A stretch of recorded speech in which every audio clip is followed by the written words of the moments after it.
Bonjour les amis, c'est Damien, j'espère que vous allez bien aujourd'hui.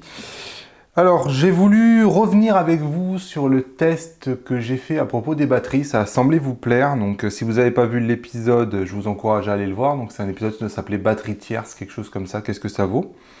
Donc dans la première partie, je vous expliquais que les batteries tierces, par moment, il fallait faire attention, que déjà souvent les capacités étaient mensongères, qu'il pouvait y avoir des problèmes de décharge, qu'il y avait des problèmes ensuite pour savoir où en étaient les batteries, qu'il y avait des problèmes, enfin qu'il y avait quand même pas mal de problèmes et qu'il fallait faire très attention. Et par contre, je vous disais qu'il y avait deux marques, donc pour pas les citer, c'était Maximal, Power et Patona, je crois, qui s'en tiraient pas trop mal, et pour en gros des batteries 2 à 3 fois moins chères, on avait 90% de ce que fait une batterie Fuji.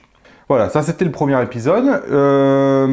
Dans ce deuxième épisode, j'ai voulu revenir sur... Vous savez, quand Fuji a sorti ses deuxièmes générations d'hybrides, Fuji a sorti une batterie NPW126 avec un S à la fin. Donc c'est vrai que Fuji n'a pas vraiment expliqué pourquoi il y avait ce S et est-ce que vraiment les deux batteries diffèrent. Donc j'ai voulu dans cette vidéo-là déjà revenir sur la différence entre la première génération de batterie sans le S et celle avec le S, et ensuite rajouter une précision concernant les batteries tierces. Allez, c'est parti. Donc, quelle différence entre ce 126S et ce 126 sans S? Donc déjà, sachez qu'elles sont parfaitement interchangeables. Elles ont la même capacité. Elles ont tout pareil finalement, elles ont les mêmes dimensions, elles ont les mêmes contacteurs. Vous pouvez parfaitement mettre une S dans vos premières générations, et vous pouvez parfaitement mettre une normale, donc celle que vous aviez achetée par exemple pour vos XT1 et compagnie, dans les XT2 et compagnie dans les deuxièmes générations. Ça pose aucun problème. Alors vous allez me dire, bah oui, mais c'est quoi la différence? C'est bien ça le nerf de la guerre, c'est bien ça que les gens ont eu du mal à comprendre. Puisqu'il n'y a pas de différence, quelle est la différence? Et en fait, la différence, elle est tout simplement que dans les deuxièmes générations, les XT2 et compagnie font de la 4K et font des choses comme ça. Et c'est des processus qui font énormément chauffer l'appareil photo. Et quand on dit chauffer l'appareil photo, c'est pas tout à fait vrai en fait. C'est un processus quand vous faites de la 4K, quand vous faites par exemple des photos avec des longues expositions. Imaginons que vous exposez votre capteur pendant 30 secondes, donc le capteur va être alimenté pendant 30 secondes. Ou par exemple que vous fassiez des grandes rafales, etc. Ça demande une énergie énorme à l'appareil photo. Donc l'appareil photo est obligé d'utiliser une grande quantité d'énergie depuis la batterie. Et en gros, on atteint la limite maximale de ce que l'appareil photo peut aspirer comme énergie. Et ça entraîne une utilisation plus importante d'énergie de votre batterie. Et là, c'est là où le S est important, puisque la conception de la batterie version S a été faite pour justement mieux gérer cet afflux d'énergie, cette cycle de décharge qui va solliciter très fortement la batterie et qui va la décharger.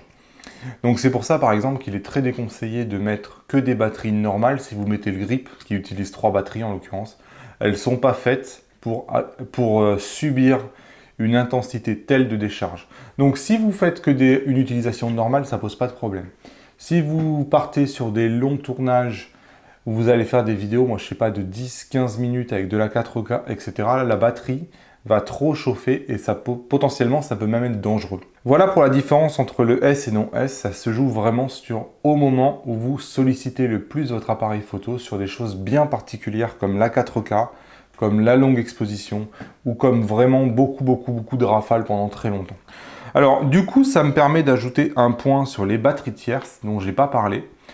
C'est vrai que si vous utilisez vos batteries principalement en faisant de la 4K, principalement en faisant des longues expositions, etc., et que c'est vraiment le cœur de votre activité, les batteries tierces sont globalement pas très conseillées, puisque les tests montrent que là où sur une batterie Fuji, vous allez avoir la chauffe de la batterie qui va être très uniforme, on se aperçoit que sur les batteries tierces, ils ont du mal à gérer la dissipation de chaleur, la dissipation d'énergie au sein de la batterie, et qu'on va avoir des cœurs de batterie beaucoup plus réduits qui vont chauffer beaucoup plus, jusqu'à potentiellement endommager votre appareil photo, puisque la batterie va devenir tellement chaude qu'à un moment donné, on sait tous que ça peut créer des problèmes.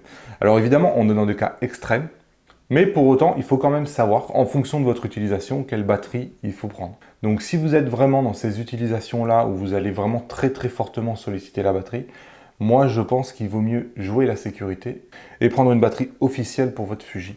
D'ailleurs, là j'étais sur un test qui m'a permis de compléter cette vidéo. Et les testeurs, j'ai fait des recherches, etc. Les testeurs n'osent même pas faire le test directement dans leur appareil photo parce qu'ils ont peur de l'endommager. Donc tous les tests qui sont faits, etc.